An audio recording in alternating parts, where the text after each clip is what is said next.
जी गुरुग्राम। राधे राधे गुरुदेव। राधे राधे महाराज जी। महाराज जी, आप कह रहे हैं कि आप एक प्राइमरी स्कूल के शिक्षक हैं। महाराज जी, आजकल बच्चों को उनके भले के लिए टोकते हैं तो अपमानजनक व्यवहार करने लग जाते हैं, माता पिता भी। पर इस कारण महाराज जी मन बहुत अशांत हो रहा है और कर्तव्य से मोह भंग सा। कल हम वहाँ एकांतिक में हाल में कह रहे थे कि कलयुग का ऐसा प्रभाव बढ़ रहा है कि पुत्र माता पिता की अवहेलना कर रहे हैं, विद्यार्थी टीचर की अवहेलना कर रहे हैं, शिष्य गुरु की अवहेलना कर रहे हैं। लाभ क्या मिलेगा? सब भ्रष्ट आचरण हो जाएंगे। बिना भय के विद्यार्थी जीवन में खेल कूद, खाना पीना, उद्दंडता ये सब प्रिय लगती है। उसमें बैठकर पढ़ना और याद करना और ये सब थोड़ी अच्छा लगता है। नई अवस्था होती है। और आजकल जो है मतलब यहाँ तक की रिपोर्ट कर देते हैं टीचर के प्रति। गुरुदेव ऐसे बोल देते हैं कि बाहर मिलो, हम देख लेंगे आपको। हाँ बाहर बिल्कुल।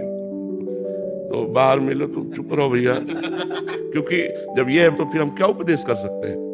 मान लो हमारा अपनापन आपसे है, आप हमारे शिष्य हो, आप हमारे मतलब शिक्षा ग्रहण करने आए हो, उसी डांट से पढ़ाई होती है। नवीन अवस्था में डांट से ही पढ़ाई होती है, प्यार से पढ़ाई नहीं होती है।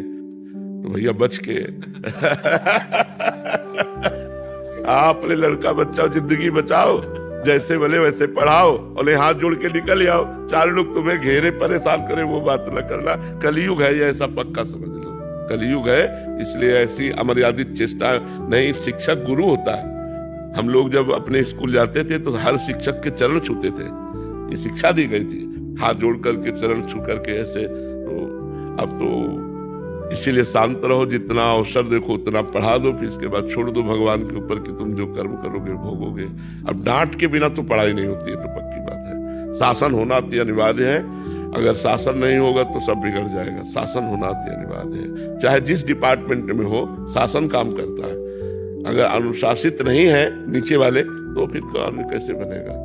तो बात सही है, विद्यार्थियों से ज्यादा उद्दंडता अब नहीं ठीक है। अब तो बस चुपचाप राधे राधे रो, अपना पढ़ा दिया, अपना निकल लिया। गुरुदेव के माता पिता को बोलते हैं तो वो उल्टा हमें बोलते हैं। हाँ बिल्कुल। तो फिर पता चलेगा जब थोड़ा बड़े होंगे, अपने माता पिता को अपने आचरण दिखाएंगे तो उनको पता चल जाएगा कि हमारा पक्ष लेने का फल क्या मिला। मतलब हम उन टीचरों की बात नहीं कहते जो पशुता का प्रयोग करते हैं। पशुता, बच्चों के साथ मृदुता और शासन, प्यार और शासन, पशुता नहीं। और डांट दिया, फटकार दिया, कल पाठ करके ऐसा। अगर इतने पे भी कोई विरोध करता है तो ये भी मत कहो, हाथ जोड़ के कह दो कि कल पाठ कर याद करके आ जाना। कल पाठ याद कर लाना अगर हो सके।